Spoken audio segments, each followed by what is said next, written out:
Somos Veritas Dei, Ratio et Revelatio. Así que ya esta es nuestra tercera transmisión estudiando este tema en especial. Hay que reconocer que este tema de la naturaleza de Dios o de las tres personas que conforman la deidad divina tiene pleno respaldo bíblico. Sin embargo, el enemigo de Dios siempre está sacando a flote las controversias. El enemigo vive de las controversias, se nutre de las controversias, pero son controversias que no edifican espiritualmente, son controversias que tienden efectivamente a minar la fe establecida del remanente. Y estas controversias que tienen que ver con la naturaleza de Dios son antiguas controversias que datan incluso a principios del siglo II en adelante y que se extendieron hasta más o menos el siglo V. Entonces estamos hablando de controversias que tienen un trasfondo histórico. Son controversias que nunca han terminado y que constantemente el enemigo de Dios resurge, reedita, resucita en espíritus inconstantes, en espíritus que no están guiados por el Espíritu Santo y vuelvan a retomar estas antiguas posturas y las empiezan a plantear a la iglesia como si fuesen la última luz revelada, como si fuese, ¿verdad?, la última verdad que Dios quiere revelar en este tiempo final. Y eso no es así. Esto es parte del nuevo engaño, la nueva estrategia que usa el enemigo en esta etapa final de la obra, y por supuesto que tiene que asegurarse una gran cantidad de personas que apostaten de la fe. Este concepto es muy conocido, es muy repetido, es muy manoseado, el hecho de la apostasía. Cuando hablamos de apostasía, generalmente nos imaginamos a personas que definitivamente han rechazado abiertamente a Dios, la religión cristiana, que no quieren saber nada con las cosas de Dios ni con el Dios de la Biblia. Generalmente relacionamos la palabra apostasía con eso, ¿verdad? Sin embargo, se está desarrollando una nueva naturaleza de lo que nosotros conocemos como apostasía. Y esa naturaleza extraña, ese género de apostasía extraña se está manifestando en corrientes, teorías y reinterpretaciones que están resurgiendo, que son antiguas, históricas, pero están resurgiendo, reeditadas. Y el engaño consiste, o este nuevo tipo de apostasía consiste, en que aquellos que han adoptado ciertas posturas que las alejan del cristianismo escritural, bíblico, pues esas personas pues sufren un engaño. Pues están autoengañadas, porque al haber sido reevangelizadas o auto-reevangelizadas, ¿verdad?, se han autodoctrinado de manera equivocada, pues no ven de que ese nuevo evangelio o ese evangelio distinto que han aceptado o que han recibido, pues simplemente las aleja del fundamento cristiano. Ellos van camino rumbo a la apostasía del cristianismo para alejarse o al ateísmo o al paganismo o al judaísmo. Generalmente, y por la experiencia que tengo, quienes se alejan del fundamento del cristianismo reinterpretando textos que ya han sido mal interpretados en el pasado, como vengo diciendo, pues esas personas siguen creyendo que son cristianas y es más, ellas creen que han recibido una luz más perfecta. Estoy usando las mismas expresiones que me han dicho esas mismas personas, que ya entienden la escritura de una manera más plena, me dicen, más perfecta, más original, dicen ellas, ¿verdad?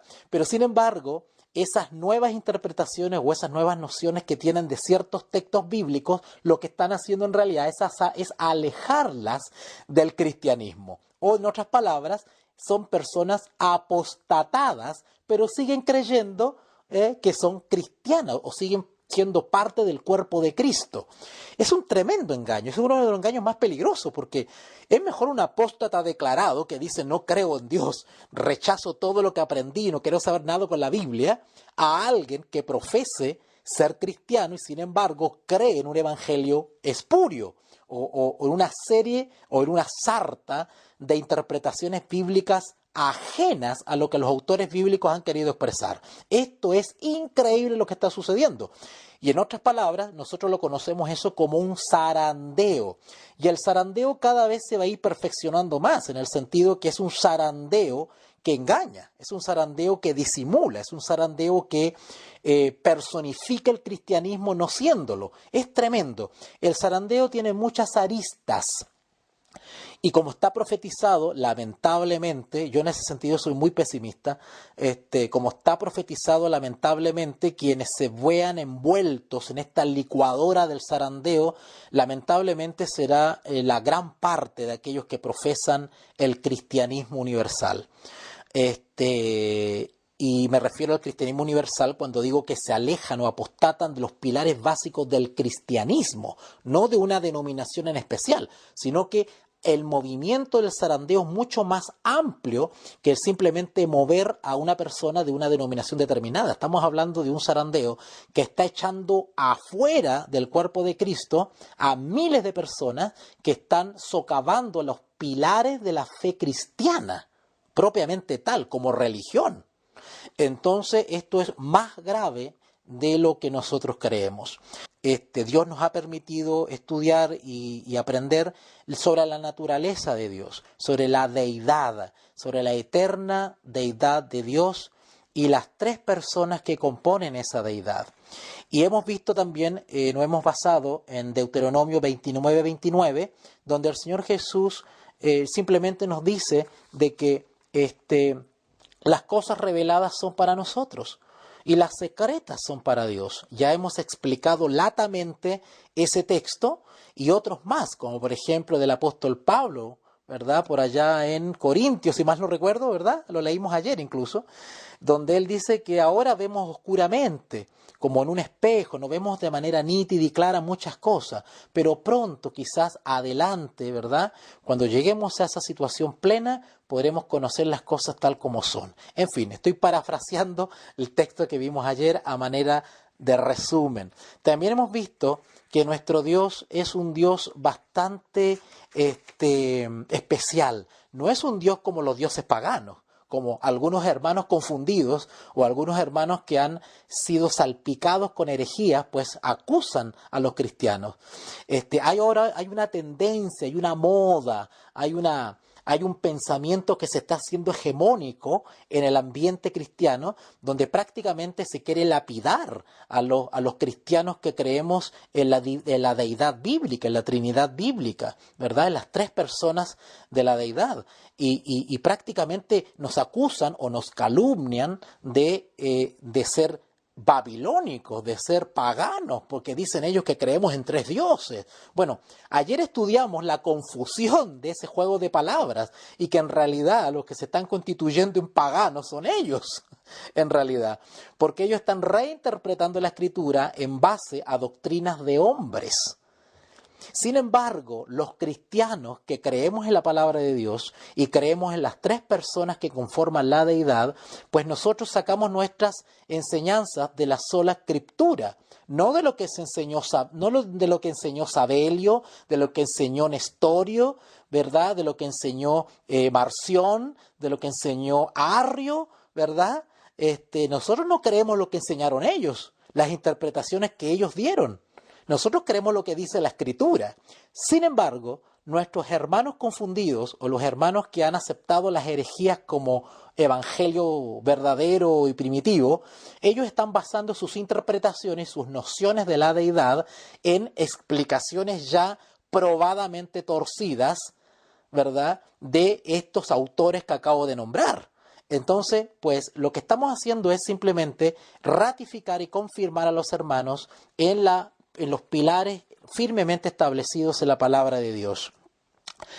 Y bueno, nuestro Dios no es un Dios como los dioses paganos, ¿verdad? No es un Dios como ellos. Yo ya expliqué todo esto latamente, extendidamente en las dos transmisiones anteriores. Así que los que quieran repasar lo que he hablado antes, pues vayan a los canales de nuestro ministerio para repasar los temas anteriores, ¿ya? Vimos que nuestro Dios no es algo, es alguien, ¿verdad? Porque es una persona, no es un poder etéreo que anda por ahí, un ánima, ¿verdad? Estoy usando palabras que incluso la filosofía griega clásica intentó usar, ¿verdad? Un ánima, ¿verdad? O como dicen por ahí los supersticiosos, un alma en pena. No, no, no, no, no. Nuestro Dios no es algo. Nuestro Dios, el Dios de la Biblia, es alguien. Y parte de sus características, de su naturaleza, de su ser, de su esencia, ¿verdad? Es que Dios es espíritu. Eso lo enseña claramente la palabra. Nosotros lo vimos ya allá en San Juan 4:24. Dios es espíritu. ¿Ok? También vimos que nuestro Dios de la Biblia es un Dios muy grande. Es tremendamente grande. Escapa a cualquier noción geográfica, a cualquier noción de espacio, ¿verdad? De espacio físico. Él es grande, es inmenso, todo lo abarca. Vimos también que nuestro Dios, desde el punto de vista del espacio, de lo grande, que de su grandeza, no solamente es grande en cuanto a físicamente, geográficamente, sino que también es grande en cuanto al tiempo. El Dios de la Biblia está por sobre el tiempo, eso lo vimos también, estoy repasando, hermanos, a modo de introducción, ¿ok? Él está por sobre, es un Dios atemporal, es un Dios sin tiempo. El tiempo no es limitancia para Él, está por sobre el tiempo porque Él es creador del tiempo y de los tiempos y de la historia, ¿ok? Él no tiene un momento determinado en el cual Él nació, porque Él es eterno, es desde la eternidad. De hecho, también vimos varios textos bíblicos donde se nos confirmaba que simplemente Él es. Es el gran yo soy, es el que soy, decía Él. El que es, el que era y el que ha de venir. No hay tiempo, es eterno, es. ¿Ok? No existe tiempo para Él. Al contrario de nosotros, como seres mortales y finitos, que sí estamos determinados y circunscritos al tiempo. Tenemos un tiempo en que comenzamos a existir, que es cuando, ¿verdad? Nosotros somos de alguna manera en la concepción, ¿verdad? En todo el desarrollo físico, humano y todo nuestro cuerpito empieza a desarrollarse, nuestra mente, hasta que nacemos. Tenemos todo un proceso de existencia, ¿verdad? Donde comenzamos a ser, ¿ok? Y también tenemos en algún momento un tiempo en que sabemos que vamos a dejar de ser, vamos a morir, vamos a dejar de existir como alma viviente. No sucede eso con Dios, ¿verdad? También tenemos la evidencia bíblica que Dios es grande en cuanto al conocimiento. Dios todo lo sabe, es omnisapiente, es un atributo de su deidad, ¿verdad? De su naturaleza, de su esencia, de su ser. Él es omnisapiente, todo lo sabe. Tenemos un Dios que es grande en cuanto al poder, es todopoderoso, omnipotente, ¿ok? Todopoderoso, omnipotente. También vimos una serie de textos bíblicos. Hay veintenas y veintenas de textos bíblicos que pueden probar lo que estoy diciendo, pero solamente en nuestros estudios hemos visto algunos, ¿verdad?, que nos sirven de referencia. Basta un texto incluso a veces para poder por la fe aceptar este poder inmenso e ilimitado y eterno de Dios. También vimos que nuestro Dios es un Dios singular. ¿En qué sentido? Dios es un Dios singular porque no es igual a otros dioses, ¿verdad? ¿Se recuerdan que les di el ejemplo de una hermana que me envió una lista de falsas trinidades del mundo pagano, donde los dioses egipcios, los dioses sirios, los dioses babilónicos, y ella me daba a entender de que yo por creer en las tres personas de la deidad, yo era un pagano, y me mandaba una tremenda lista con puras trinidades falsas, que ya explicamos ya, que en realidad son trinidades falsas, pero en realidad es triteísmo. Lo que ella me estaba señalando o me estaba acusando de triteísta, que es otra cosa.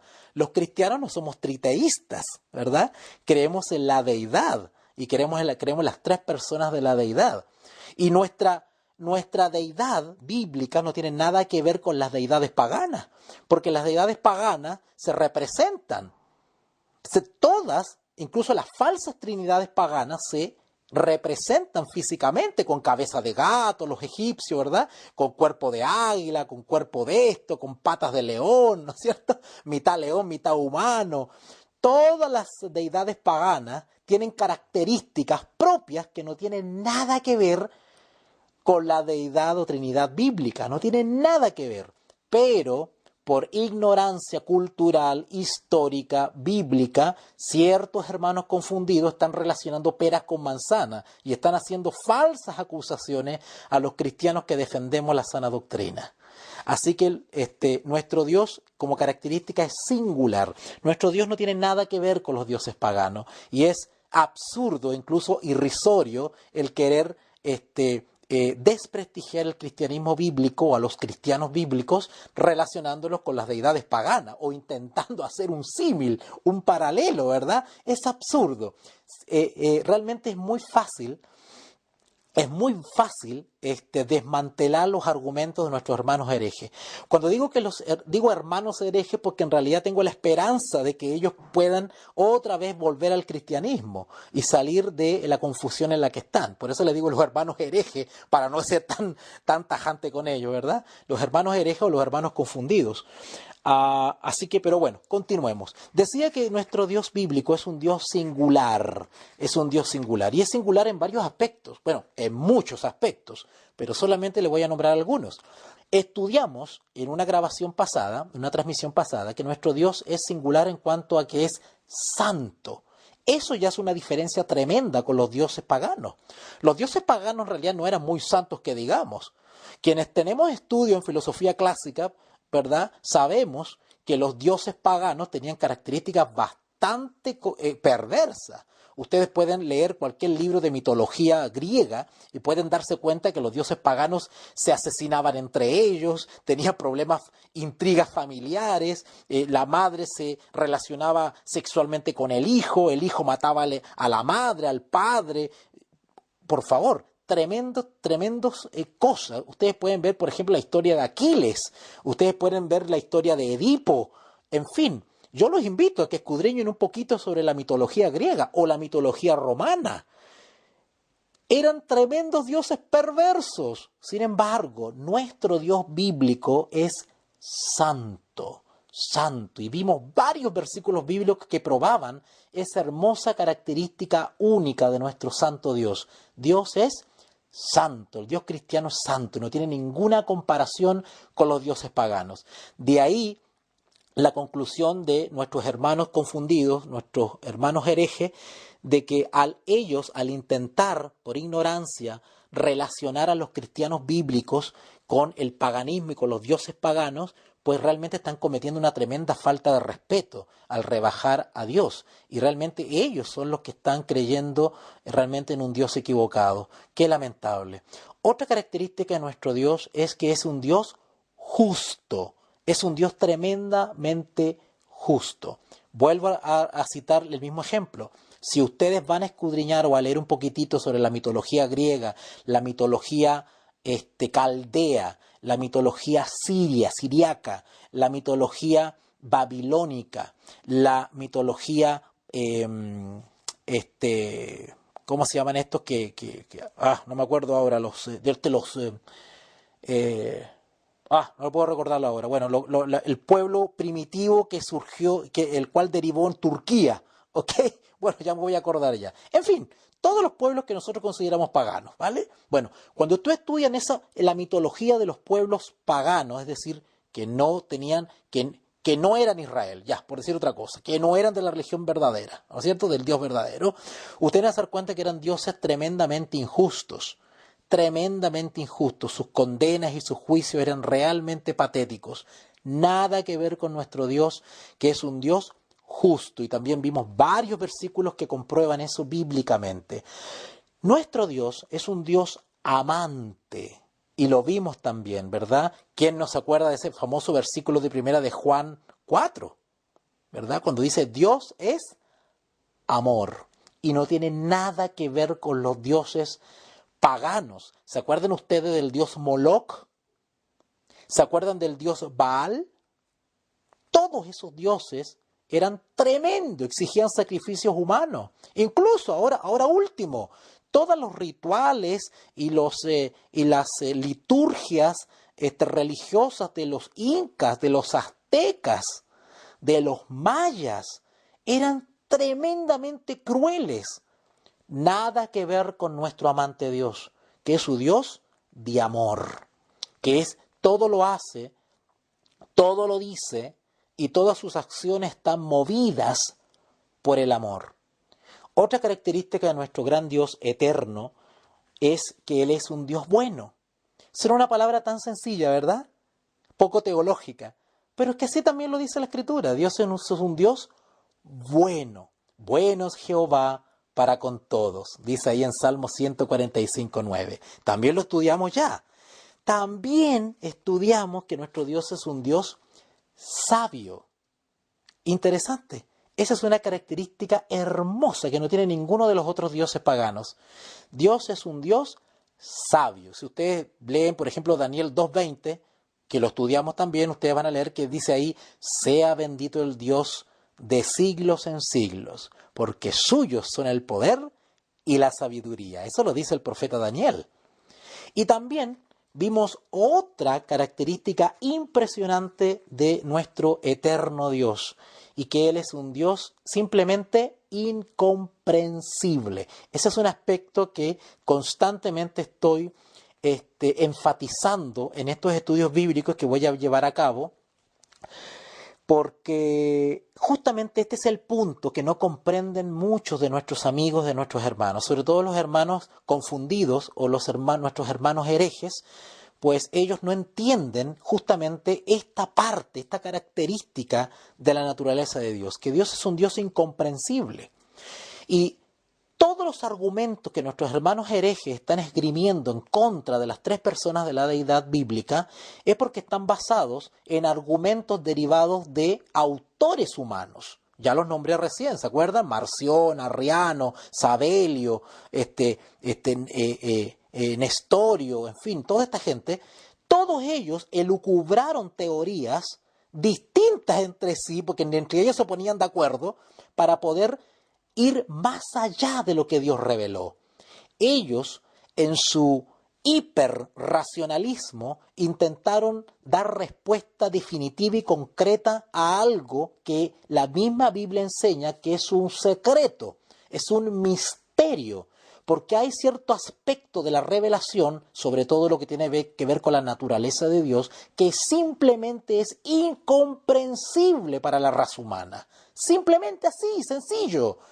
¿Y qué nos queda a nosotros? Muy sencillo, como lo dije ayer, y que no me acuerdo del autor, pero es un autor, me parece que es un filósofo, que dijo que cuando la razón llega a su límite, tiene que humildemente agachar la cabeza y dar el paso a la fe.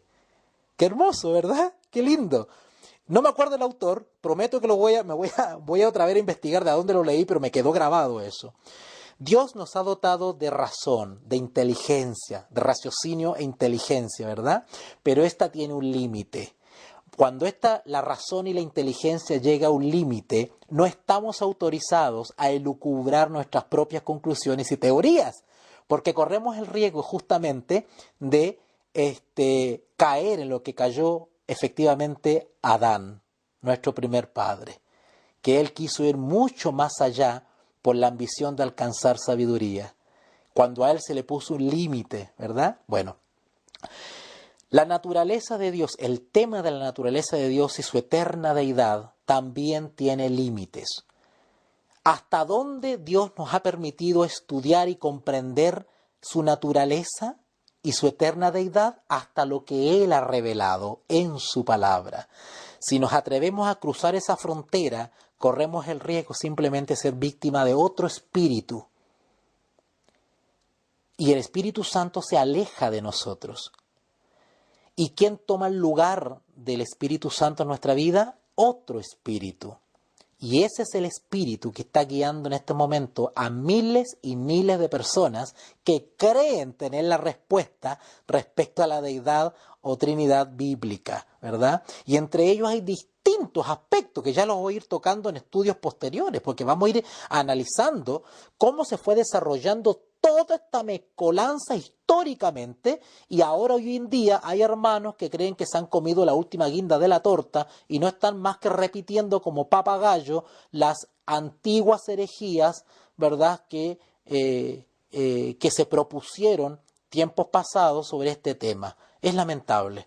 Y bueno, pero Dios también en su misericordia también levanta modernos atalayas, ¿verdad?, y modernos pedagogos que intentan de alguna manera establecer la fe y explicar estos temas a los hermanos para que no sean zarandeados. También he explicado en otros temas, y perdone que me vaya del tema central, pero que creo que es necesario. También he explicado respecto al trauma, ¿verdad?, o al prejuicio que nuestros hermanos herejes han levantado contra la palabra Trinidad. Ahora les produce una alergia, una picazón cuando escuchan la palabra Trinidad. Y ese miedo o ese prejuicio se nos ha inyectado a nosotros. Y nosotros inconscientemente ahora hasta nos da miedo usar la palabra Trinidad porque decimos, ay, no sea que sea pecado o yo esté creyendo en tres dioses, ¿verdad? Y eso nos pasa por ignorancia. Por ignorancia, porque los hermanos confundidos, los hermanos herejes, pues ellos le están dando otra interpretación que no da la Escritura respecto a la Trinidad bíblica. Entonces nos hacen creer a nosotros que los malos y los paganos y los apóstatas somos nosotros, cuando en realidad son ellos. Al no tener un fundamento cuerdo o una interpretación plausible de la palabra de Dios, pues recurren a este tipo de cosas, a amedrentar y amedrentan por ellos mismos no tener claridad respecto a ciertos conceptos. También eso lo vamos a explicar. ¿Qué significa Trinidad? ¿Cuándo apareció esta palabra? ¿Es mala? ¿Es buena? ¿Es pecado usarla? ¿Me hace pagano usar la palabra Trinidad? ¿Está la Trinidad claramente enseñada en la Escritura? Todo eso lo vamos a responder con la palabra de Dios. Vamos a desmantelar las falsas interpretaciones que hacen nuestros hermanos herejes de los textos bíblicos. Vamos a explicar correctamente el devenir histórico de la doctrina bíblica de la Trinidad o deidad, ¿vale? Vamos a explicar eso para que echemos abajo el prejuicio, tengamos paz en nuestro corazón y estos hermanos confundidos no nos estén perturbando. Cuando digo perturbando, estoy diciendo que nos inquieta, nos incomoda, nos confunden, nos dejan perplejos.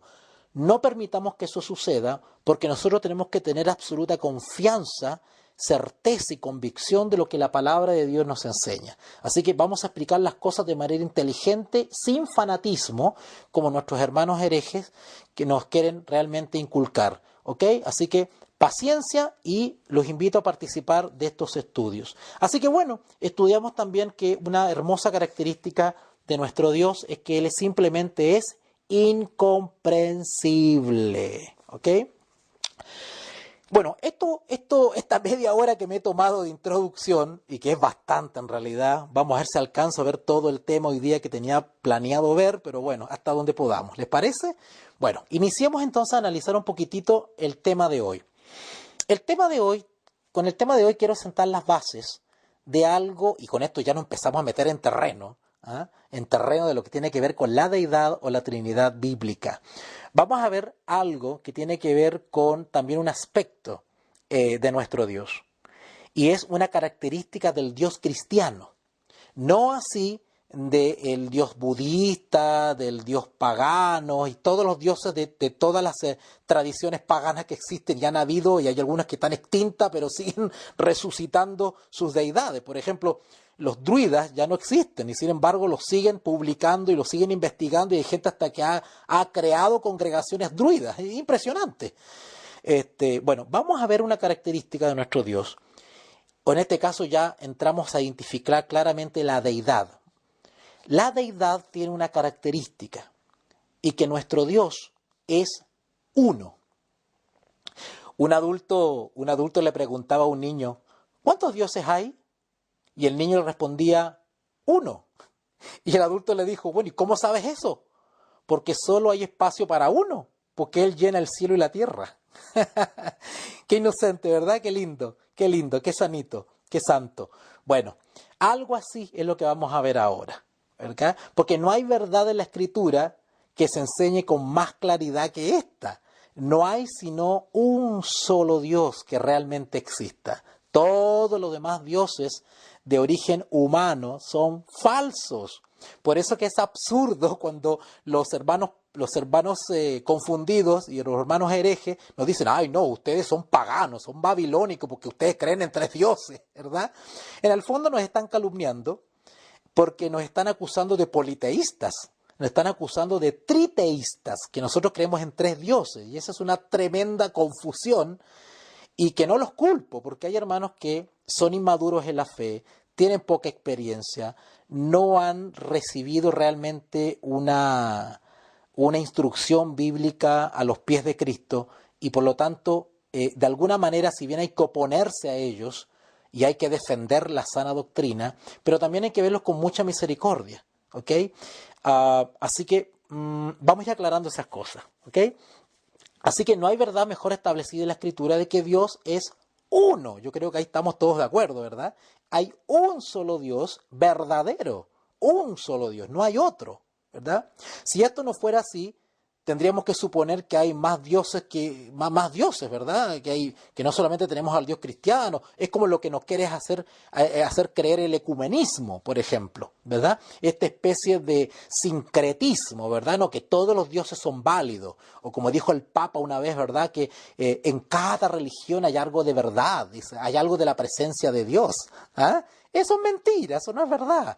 Nuestro Dios verdadero, creador de los cielos y de la tierra, no se compara con Buda, no se compara con Confucio, no se compara con Brahma, ¿verdad? Y con otro tipo de interpretaciones o dioses del mundo.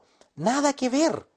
¿Okay? Esto es algo que la Escritura niega tajantemente. La Escritura solamente nos habla de un Dios verdadero. No hay otros dioses en absoluto. La humanidad en general no cree esto.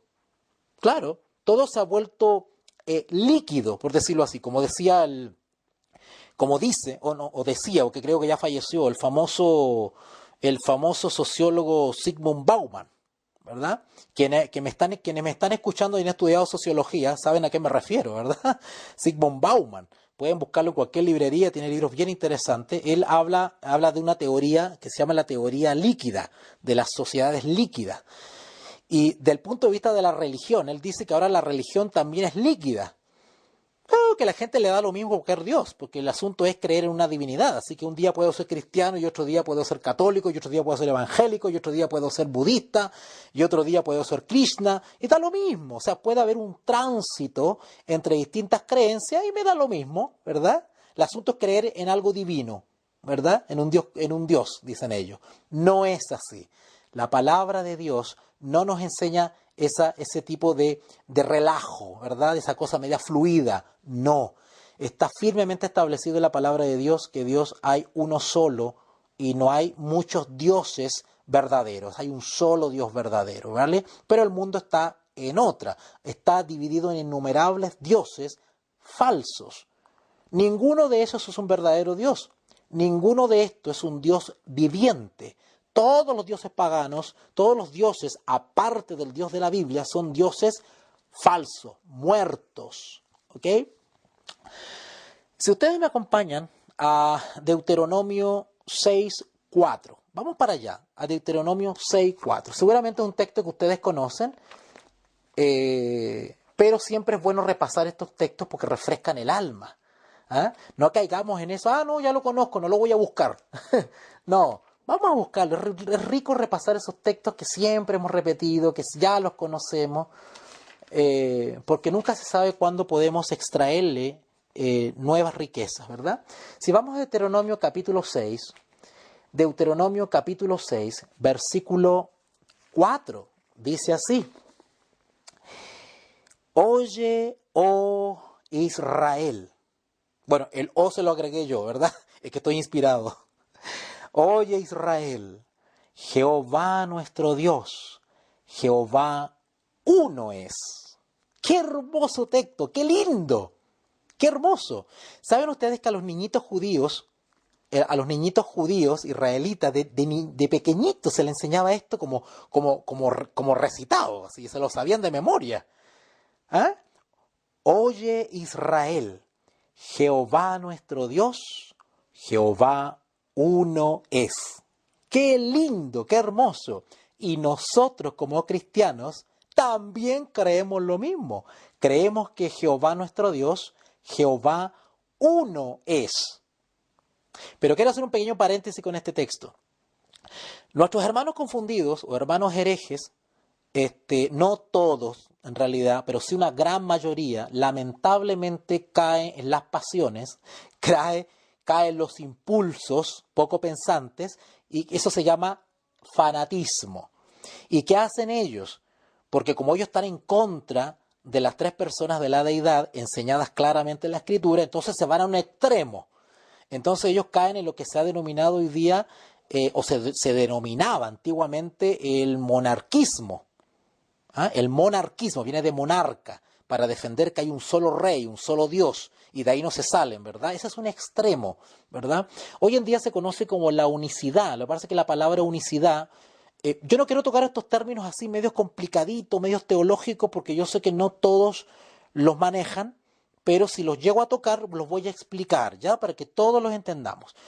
Hay un concepto teológico, científico, técnico, que hay una serie de conceptos técnicos y teológicos que se han ido adoptando por el cristianismo de una para explicar de una manera pedagógica ciertos misterios de la palabra de Dios, ¿ya? Que no tiene nada de malo, al contrario, nos han facilitado mucho la enseñanza bíblica, ¿vale? Pero hay que explicarlo, porque no son todos términos que manejen la mayoría de nuestros hermanitos. Así que lo voy a explicar ahora rapidito, ¿ya? Porque no es mi idea complicarlos mucho. Se habla de la unicidad de Dios. Unicidad viene de uno. Entonces, cuando se habla de unicidad, generalmente lo que se quiere decir con esa palabra es resaltar este aspecto de la naturaleza de Dios, que es un Dios, ¿verdad? Jehová nuestro Dios, Jehová uno es. Nuestro Dios es uno. Es lo que estaba hablando en todos estos minutos. Entonces teológicamente se habla de unicidad.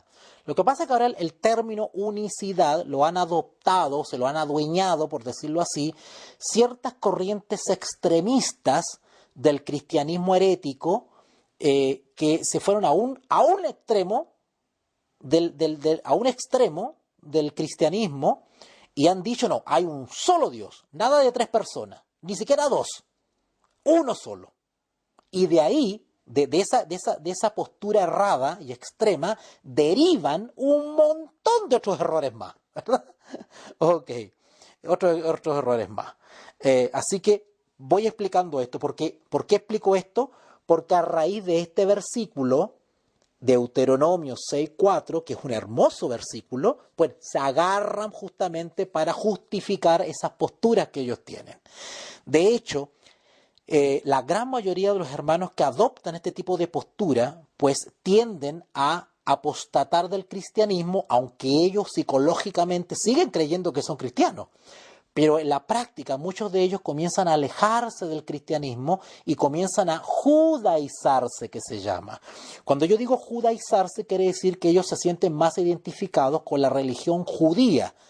Entonces ellos, en su mente, piensan que se están acercando más a lo original, se están acercando más a lo verdadero, a lo primitivo, ¿no es cierto? Porque volverse al Nuevo Testamento, volverse a lo cristiano, es como contaminarse con lo griego, dicen ellos. O sea, esos son los enredos que ellos empiezan a elucubrar en su cabecita. Entonces, como los griegos son paganos, entonces todo lo que venga de Grecia es pagano y hay que eliminarlo. Por lo tanto, hay que irse a los hebreos. Hay que irse al idioma original. Y de ahí derivan todos estos hermanos que empiezan a hablar en hebreo y que Yahshua y que Elohim, porque justamente se han degradado en su entendimiento y comienzan cada vez a caer cosas peores. Eso se llama fanatismo, ¿verdad? Yo no estoy diciendo que estos hermanos son malos, por favor, que no se me malinterprete. Yo no digo que estos hermanos son malas personas. Yo no digo eso. Yo estoy diciendo que han caído en confusión religiosa, ¿vale? Ok, bueno, basta con ese paréntesis y seguimos con nuestro análisis de nuestro hermoso Dios. Bueno, Jehová uno es. Jehová uno es. Y acabamos de leer Deuteronomio 6:4. Oye Israel, Jehová tu Dios, Jehová uno es. Y dijimos también que esta era la creencia más básica de la fe judía, teniendo como base el Antiguo Testamento. Era una creencia de la que ningún judío podía moverse. Era un pilar establecido, que también es un pilar nuestro. Claro que sí, nosotros también creemos que Dios uno es. ¿Ok? Si ustedes van a Deuteronomio 4:35, ustedes se van a dar cuenta que ahí dice, a ver, vamos a leerlo, Deuteronomio 4:35, bueno, yo me doy mi tiempo porque también estoy buscando en la Biblia igual que ustedes. Así que Deuteronomio 4:35 dice, a ti te fue mostrado para que supieses que Jehová es Dios y no hay otro fuera de él. ¿Se dan cuenta qué lindo? Lo que estamos describiendo con este par de versículos de Deuteronomio es un aspecto fundamental de la naturaleza de Dios. Ya van a ver ya de que los cristianos hemos adoptado terminología que con el tiempo se llamó teología. ¿Ya? La teología no es más que es una disciplina o una ciencia, ¿verdad?, que pretende o procura estudiar las cosas de Dios, ¿verdad? Teo, Dios, logía, estudio, ¿verdad? Estudio. Así que eso es todo, no hay que tenerle miedo a las palabras técnicas, ¿ya? Vamos a echar abajo esos prejuicios. Teología, estudio de las cosas de Dios o de Dios, ¿verdad? Así que como la teología ha sido un tremendo aporte para la fe cristiana porque nos ha ayudado de alguna manera a conceptualizar ciertas cositas y a poder dar una mejor explicación, sobre todo cuando el cristiano se tiene que enfrentar a otras disciplinas. Por favor, pongan mucha atención en lo que estoy explicando, porque esto va a sacar del prejuicio a muchas personas que son buenas, pero están prejuiciadas respecto a ciertas cosas. La teología ha sido tremendamente útil para el mundo cristiano, porque de alguna manera nos ha aportado con muy buenas intenciones de conceptos, de una nomenclatura, ¿verdad?, de un vocabulario técnico, científico que nos ayuda de alguna manera a poder lidiar, ¿verdad?, con otras disciplinas. Por ejemplo, cuando queremos explicar muchas cosas tal vez ya a profundidad o de una manera más técnica o ponernos al nivel de otras disciplinas, pues nos ayuda, por ejemplo, a enfrentarnos a la filosofía. Nos ayuda a enfrentarnos con la sociología, con la psicología, con la ontología, con la fenomenología, con el existencialismo,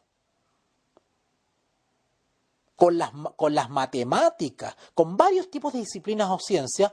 La teología es muy, muy útil, hermanos, ¿vale? Por lo tanto, no seamos ignorantes en ese sentido y rescatemos lo que la teología nos ha aportado. Otra cosa que quiero aportar, la teología no es más que un producto de la inteligencia que Dios le dio a sus criaturas. La teología no es más que una disciplina que se fue desarrollando a través de los siglos y que ha sido producto justamente del devenir intelectual de los mismos hijos de Dios y es derivado de la inteligencia que Dios nos dio. Todas las personas que han aportado teológicamente con conceptos lo han hecho con la mejor de sus voluntades, con la mejor de las intenciones, con muy buena fe, ¿ok?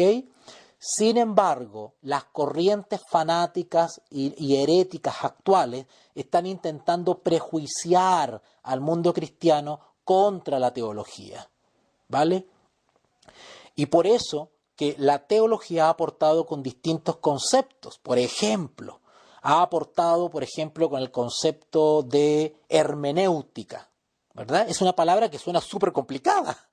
Pero hermenéutica, cuando usted estudia su etimología o estudia realmente lo que quiere decir o a lo que se aboca o la actividad de la hermenéutica, usted ve que es tremendamente útil, porque la hermenéutica lo que hace justamente es enseñarnos los principios de interpretación bíblica y nos sirve de tremendo apoyo y de ayuda para poder leer la palabra de Dios. ¡Qué lindo!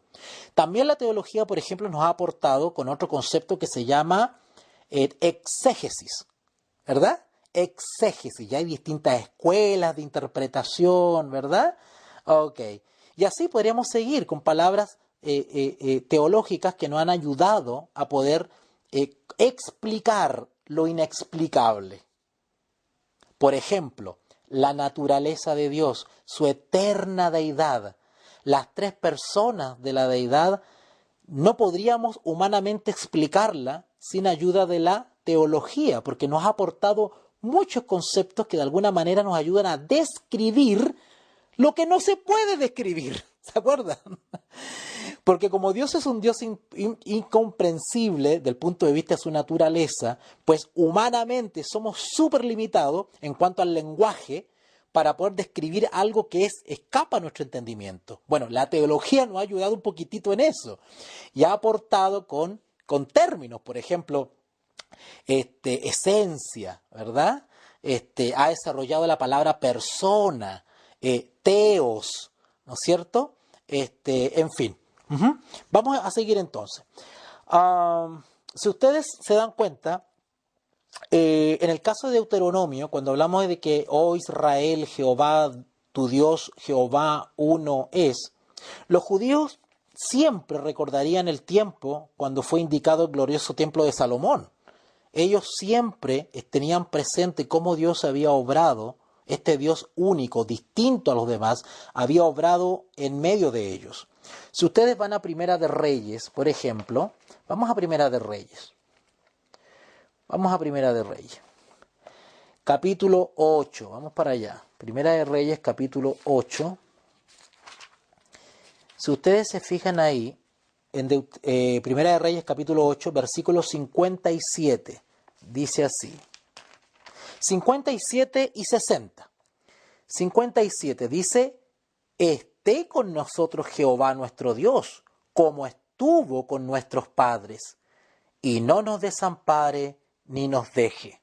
Y el 60 dice, a fin de que todos los pueblos de la tierra sepan que Jehová es Dios y que no hay otro. Este versículo expresa perfectamente lo que todo judío sentía. Ellos habían de ser testigos a un mundo ignorante de que no hay otro Dios sino el Señor.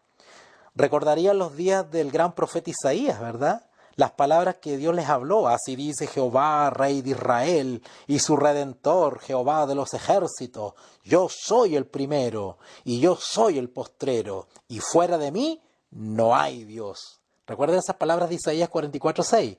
Qué hermoso, ¿verdad? El Dios que habló estas palabras se anunció a sí mismo como el Rey de Israel. Los judíos consideraban como su gran misión mantener la verdad de que no hay otro Dios sino Jehová. Y ese es el mismo principio que nosotros como cristianos tenemos que promover.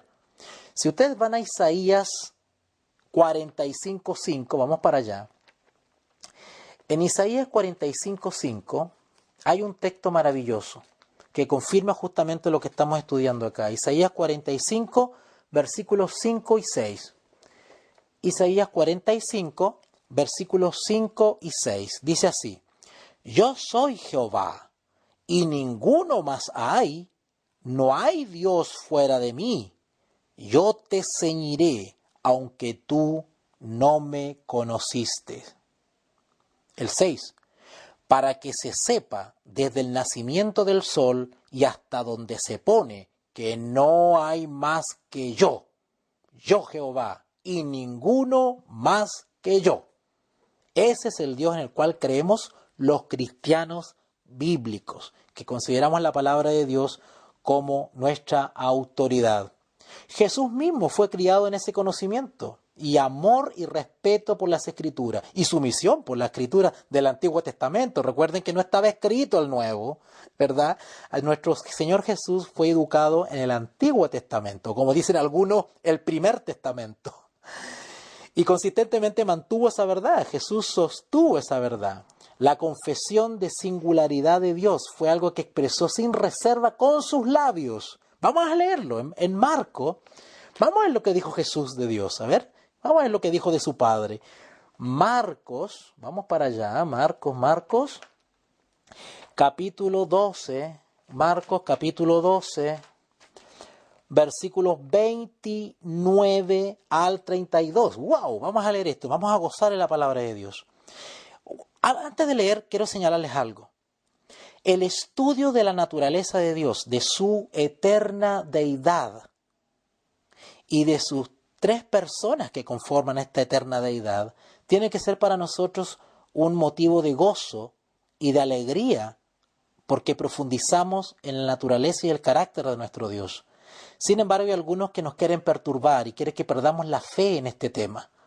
Quieren hacernos creer que este tema es complicado, es engorroso, ¿verdad? Y que mejor no meterse ahí, porque quizás en qué podemos terminar. No es verdad. Ese es el trabajo del enemigo. Estudiar lo que Dios ha revelado de sí mismo es una bendición para todos nosotros. Y tenemos que estudiarlo. Solamente dentro de los límites que Dios ha revelado de Él mismo. No pasarnos de la frontera, ¿vale? Vamos a Marcos entonces, Marcos capítulo 12, versículo 29 en adelante. ¡Qué lindo! Vamos a leerlo. Esto lo conocemos, pero vamos a rescatar unos aspectos que están acá. Dice así, Marcos 12, 29. Jesús le respondió, el primer mandamiento de todos es, oye Israel, el Señor nuestro Dios, el Señor uno es. Y amarás al Señor tu Dios con todo tu corazón, y con toda tu alma, y con toda tu mente, y con todas tus fuerzas. Este es el primer mandamiento. Y el segundo es semejante. Amarás a tu prójimo como a ti mismo. No hay otro mandamiento mayor que estos. ¡Wow! Sigamos leyendo. Entonces el escriba le dijo, bien, maestro, verdad has dicho, que uno es Dios y no hay otro fuera de él. ¿Notaron que Jesús estaba en completa concordancia con la creencia histórica escritural del pueblo de Israel? Jesús no vino a contradecir eso, porque es una verdad bíblica que está desde antaño establecida. Y Jesús simplemente vino a confirmar esa verdad. Jesús, el Hijo de Dios, Dios hecho carne, él mismo está diciendo, Dios uno es. Porque Jesús está expresando respecto a un aspecto de la naturaleza de Dios, que Dios uno es. Y sin embargo Jesús era otro. No empezamos a complicar, ¿verdad? Jesús era otro. Y sin embargo, este otro decía, Jehová uno es. Ya Jesús comenzó a sentar las bases y comenzó a revelar la deidad, ¿verdad? Ok, bueno, no nos vamos a adelantar, sigamos. Si ustedes van a 1 Corintios capítulo 8, 1 Corintios capítulo 8, ya me pasé del tiempo ya. Wow, es que hay tanto que hablar, hermano. 1 Corintios capítulo 8, 1 Corintios capítulo 8, yo voy a terminar en 2 años más, si digo así, porque imagínense.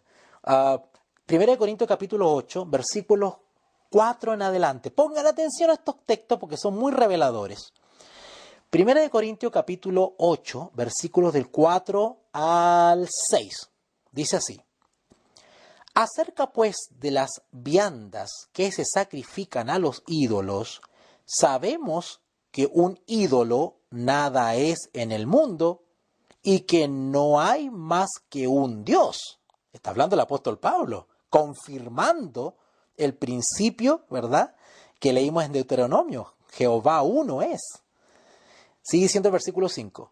Pues aunque hay algunos que se llaman dioses, sea en el cielo o en la tierra, como hay muchos dioses y muchos señores, para nosotros, sin embargo, solo hay un Dios, el Padre, del cual proceden todas las cosas, y nosotros somos para Él, y nosotros somos para Él. Y un Señor, Jesucristo, por medio del cual son todas las cosas y nosotros por medio de Él. Y el 7, pero no en todos hay este conocimiento. ¿Ven qué lindo? ¿Ok? Ahora, yo quiero explicar algo respecto a este texto en especial. No en toda la escritura hay versículos que expresan la existencia o el ministerio o la operación de las tres personas de la deidad.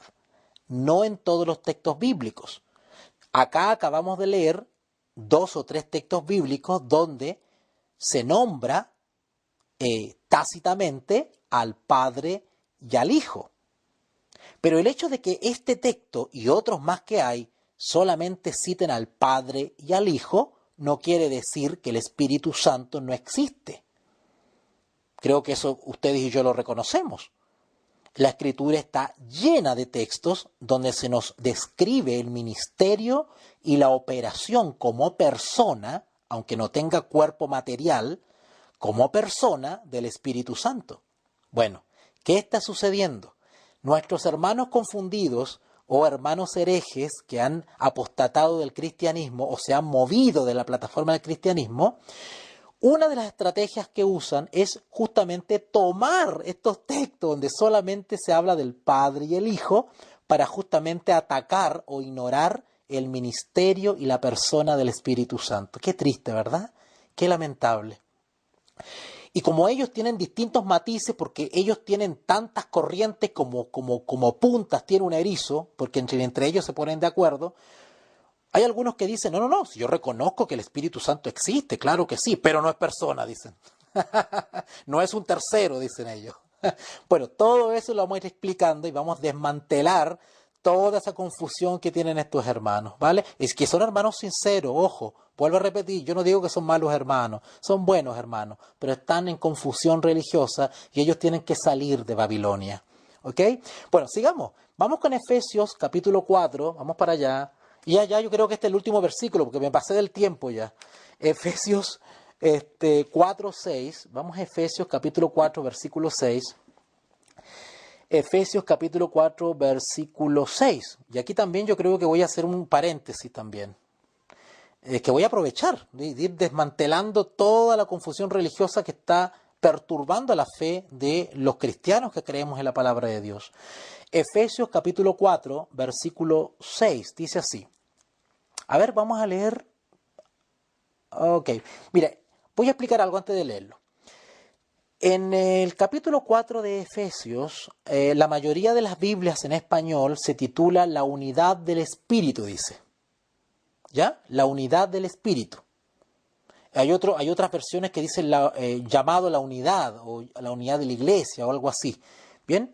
Bueno, vamos a leer del principio, ¿les parece? Ya que nuestro último texto de esta noche, vamos a leerlo completo porque vamos a descubrir algo. Y bíblicamente vamos a ir desarmando la confusión religiosa porque para eso fuimos llamados. Fuimos llamados a iluminar la tierra con la gloria de Dios, a iluminar la confusión que están nuestros hermanos que están presos de Babilonia. Vamos a iluminar a nuestros hermanos con la palabra de Dios. Versículo 1, Efesios 4:1. Yo pues, preso en el Señor, está hablando el apóstol Pablo, os ruego que andéis como es digno de la vocación con que fuisteis llamados, con toda humildad y mansedumbre, soportándoos con paciencia los unos a los otros en amor, solícitos en guardar la unidad del Espíritu en el vínculo de la paz. Yo le hago una pregunta a usted, ¿a qué espíritu se refiere ese? ¿Qué espíritu es ese? Solícitos en guardar la unidad del Espíritu. Bueno, me voy a adelantar, aunque se lo dejo de tarea para la casa. Ese espíritu que está ahí es el Espíritu Santo. ¿Ok? Versículo 4. Un cuerpo y un ¿qué? Espíritu. Como fuisteis también llamados en una misma esperanza de vuestra vocación. Versículo 5. Un Señor, ¿notaron? Una fe, un bautismo. Un Dios y Padre de todos, el cual es sobre todos y por todos y en todo. Esto es como decir el que es, el que era y el que ha de venir, el gran yo soy. ¿Notaron? Sin embargo, también reconoce al Espíritu. Sigamos leyendo el versículo 7. Efesios 4:7. Pero a cada uno de nosotros le fue dada la gracia conforme a la medida del don de ¿qué? De Cristo. Bueno, yo veo ahí 3 personas que conforman la deidad divina. Pero a cada uno de nosotros fue dada la gracia conforme a la medida del don de Cristo. Por lo cual dice, subiendo a lo alto, llevó cautiva la cautividad, etcétera, etcétera, etcétera. ¿Vale? Bueno, este es otro de los textos que también a veces son mal interpretados o simplemente son ignorados. La Escritura está llena de textos en los cuales se describe, vuelvo a repetir, el ministerio o la operación de las 3 personas que conforman la deidad. ¿Cómo comprender eso? Cómo nuestro Dios Jehová uno es. Y sin embargo la Escritura también describe la operación de 3 personas. Ese es el misterio del cual algún día nosotros como hijos de Dios, Dios por su misericordia permitirá que comprendamos. ¿Ok? Bueno, vamos a dejarlo hasta acá, ¿sí? ¿Les parece? Vamos a dejarlo hasta acá y tenemos pendiente, vamos a profundizar esto de que Dios es uno. Vamos a confirmarlo, pero vamos a entender esto que Dios es uno en su debido contexto. No nos vamos a ir a un extremo, ¿verdad? En los cuales se fueron algunos hermanos que se fueron a un extremo de la unicidad extrema, ¿verdad? No vamos a ir para allá. Es más, se han ido tan al extremo que de ahí han derivado otras falsas doctrinas, como por ejemplo el modalismo o el sabelianismo.